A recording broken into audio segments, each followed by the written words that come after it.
Anim na pong micro, small at medium entrepreneurs ang lumahok sa Bangsamoro Ramadan Trade Fair 2026. Ayon kay BARM Interim Chief Minister Abdul Rauf Makakua, kapag sinusuportahan umano ang MSMEs, mas pinatatatag ang mga pamilya, mas pinalalawak ang oportunidad at mas itinataguyod ang halal industry na may integridad at accountability. Ang News Now sa report.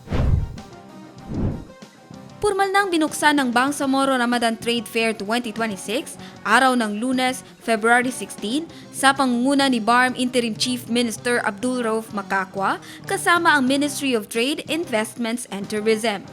6 na pong MSMEs ang lumahok sa trade fair, tampok ang mga ipinagmamalaking produkto na gawang Bangsamoro. Sinabi ni ICM Makakua na ang micro, small at medium enterprises ang backbone umano ng ekonomiya ng Bangsamoro. Ayon sa opisyal, kapag sinusuportahan umano ang MSMEs, mas pinatatatag ang mga pamilya, mas pinalalawak ang oportunidad, at mas itinataguyod ang halal industry na may integridad at accountability.